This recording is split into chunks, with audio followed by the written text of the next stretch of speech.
Live from downtown Detroit, home of WDIV and Click on Detroit, Local 4 News at 5 starts now.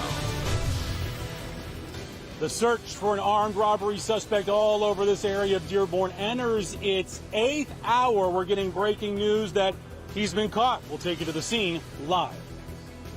DPS out hitting the pavement looking for students who haven't made up their minds about the fall. Coming up, we'll take you along with their search for those kids. Okay, Grant, but we begin with breaking news. A new executive order from Governor Whitmer is requiring children to wear masks at all times at child care facilities and indoor camps. The order involves all children over the age of 4 at indoor facilities. Also, children 2 and over must wear masks on buses. Start things off here at 5 with Jason Colthorpe, who's live with more on this. Jason, with kids this young, there's no doubt compliance is going to be a tough issue. And when you think about it, at first, it does seem like almost the impossible task, right? Well, daycare centers say, yeah, it's going to be tricky, but there are other reasons that it could be even trickier. Getting children, especially toddlers, to wear masks during the pandemic has been challenging. But that's exactly the task now for child care centers in Michigan with the governor's latest executive order. They're germy. You know, the children, they take them off. They want to share them. They drop them on the floor. They pick them up to try to put them right back on their faces. You know, we're going to just try to work through this. Dr. Tamara Jefferson at Playful Tots in Oak Park feels like the industry is doing it the right way already and is a little puzzled by daycare centers being included in this order. I don't know why the order came out. We don't have any cases in Michigan in child care centers. Most of us are following the proper sanitary precautions. You know, we have virus vaporizer service that comes once a week. We're doing all of the cleaning. No shoes are allowed in the building. No outdoor shoes are allowed into the building. So we've been doing everything. If the biggest challenge is keeping masks clean, maybe the second biggest is trying to find a way not to scare the kids. Many of them, especially the toddlers, they just don't like to see people in masks. They're fearful. And so we're going to try to come up with some type of games for the children to help them, you know, feel comfortable with the mask wearing. But of course, that also means they may have to pull the mask down for a second so the child recognizes who they are. And again, this executive order comes out on the heels of some outbreaks, one at a summer camp up north where 54 cases were diagnosed, and then another camp where 6 cases were diagnosed, but 250 were exposed. And of course, that's all included along with child care centers in this executive order. We're in Oak Park today. Jason Colthorpe, Local 4.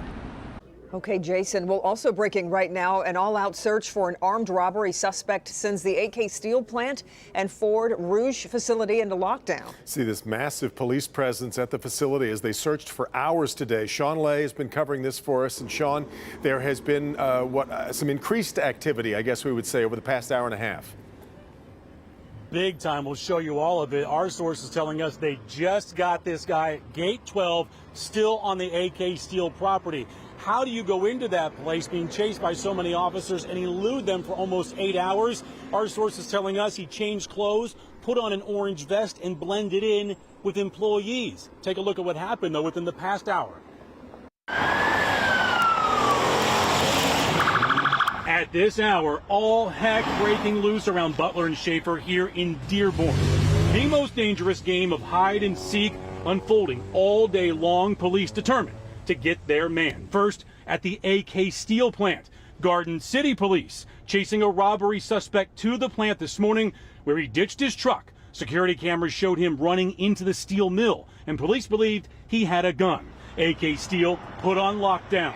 Brett Lee was stuck in his semi for hours as police searched. Went and talked to a cop and they said, get back in your vehicles and wait. Now, security camera video shows how it all began. A man inside Liquor Express on Cherry Hill in Garden City grabs lottery tickets and takes off. No gun can be seen.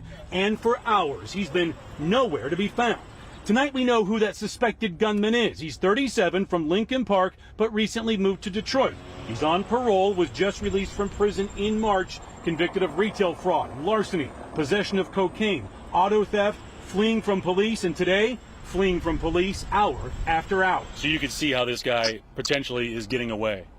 Oh, absolutely. I mean, I'm right across from where I'm parked. It looks like there's a big scrap heap of just old steel and everything sitting across from me. I mean, he could be hiding in there. I mean, there's buildings everywhere surrounding me. Back here live again, our sources telling us police just got the suspect into custody. We have a camera there. Hopefully we'll be able to show you the takedown if it can be seen. It was back on some railroad tracks, still on AK Steel property. If it is indeed the same guy they've been looking for all day, he was convicted of taking a box of lottery tickets way back in 2013, guys. Though big picture, how many people work at AK Steel and Ford Rouge plant on lockdown today, texting loved ones? They're all safe tonight. Not one shot was fired. Everyone on their way home right now. Back to you. Gosh, what an ordeal for all of them. All right, Sean. Really? All right, well, today DPSCD workers hit the streets on the east side. They were out working to check in on students and parents they haven't been able to contact since this past March. Grant Herms caught up with them today and shows us why this effort is so important. DPS workers have a lot of kids to find in neighborhoods just like this one, and while they're worried about kids being in class, whether it's in person or online come the fall, they're also worried about making sure those kids are counted because that affects the district's bottom line. Canvassing Detroit's East English Village, Valencia Sweeney and Jennifer Whitted are going to make sure every door is knocked and student accounted for. When we caught up to them, they weren't having the best luck. Probably tomorrow, because we got to cover as many as we can today. They're hoping to reach families with students who haven't responded to the district-wide survey. We've got one young man that said he's going to be going online. And another young lady, she said she's going online. So, which is kind of consistent with those that have responded. This is the challenging part right here. This is the challenging part. This is the challenging part. Making the contact. Making the contact. The work is long, but eventually they did find some parents, like Amanda Coleman, who has several kids in the district. She's choosing online learning, but is glad workers are out for parents who haven't made up their minds. But they have someone knocking on their door. That's a blessing.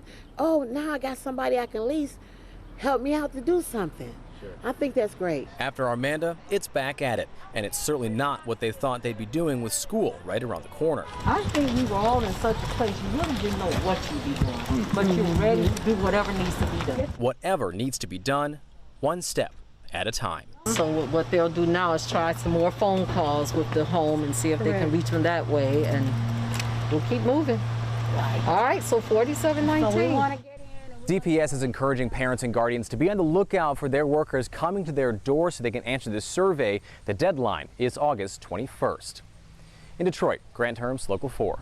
All right, Grant. A group of educators took to the lawn of the Capitol, meanwhile in Lansing, to send a message. They say it just isn't safe for kids to be in the classrooms. Our Rod Maloney is in Lansing as they pleaded for more funding to keep both kids and educators safe. We have seen over the past several months that protests here in Lansing have been fairly chaotic with little social distancing, but this is all about online learning, the teachers wanting that instead of in-person teaching.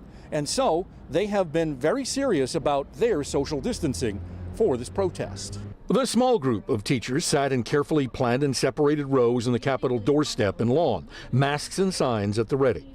Organized by 8th and 9th grade Pontiac social studies teacher Paul Sandy, this Michigan caucus of rank-and-file educators protest demanded the governor opt for online learning. We're listening to the public health experts. We don't want to be pressured by sort of like economic pressures to go back early and risk the lives of actually our teachers and our the families of our students. Jasenia Vanagas is a City of Detroit art teacher and protest co-organizer. Knowing Detroit's Superintendent Nikolai Vitti is pushing hard for in-person learning, she sees major practical problems. We should be starting remote learning. It could be the first quarter when there's no new COVID cases for 14 days. We can go in and we can begin that in-person learning or begin a hybrid model. Sandy says this group has for years pushed for better school funding and changes in the way schools operate, and COVID just piled on more frustration and concern. These hybrid plans that are coming out, while well-intentioned, and we understand each district wanting to, talk to parents and stuff, that is going to spread coronavirus, and it is going to directly lead to harming people, sadly. Yesterday, the governor made it pretty clear that unless something dramatic happens and the numbers of cases drop in the state of Michigan, we probably won't see in-person learning. But teachers here aren't leaving that to chance. They say they're going to be back here with at least one more protest between now and Labor Day. In Lansing, Rod Maloney, Local 4. Okay, Rod. Well, today's new coronavirus cases are up from yesterday. Today, there are 722 new confirmed cases of the virus, along with 26 new deaths. But it's important to note 17 of those deaths came from a review of vital records. Nationally, President Trump makes more notable claims about the coronavirus, one of which is deleted off social media. As companies work toward a vaccine, President Trump says one could be ready around the time of the election. The president was in Ohio today touring a plant, talking about the economy. It was expected he was going to meet with Ohio Governor Mike DeWine, but DeWine tested positive for the virus just before the visit. Also, Facebook and Twitter deleted this claim the president posted and said on Fox News. If you look at children, children are almost, and I would almost say definitely, but almost immune from this disease. Well, research shows kids are less likely to be seriously ill from the virus, but some have died. There are worries that kids can get and spread the virus, especially as we think about going into the school year. Today, New York's Attorney General filed a lawsuit against the National Rifle Association in an effort to put the powerful gun advocacy group basically out of business. Yeah, the lawsuit alleges high-ranking executives diverted millions of dollars for personal benefit. Attorney General Letitia James says a year-and-a-half investigation found top leaders awarded contracts to family and friends and used NRA funds for lavish personal trips. She's seeking fines and wants the organization dissolved. The NRA president calls the lawsuit a baseless attack. Off and running at 5 o'clock today on this Thursday. Let's get to Ben. Another comfortable finish, guys. 70s out there right now, 60s after sunset. And how much longer could this possibly hang on? We'll check it out next. Primary election day, it was a big success here in Michigan, but now the attention turning to November. The Secretary of State saying that something needs to be done in Lansing to ensure that we get results quickly. I'll have that story coming up tonight. All right, Hank, but first, the warning signs were there. A devastating update on that massive explosion in Beirut. We'll have that next.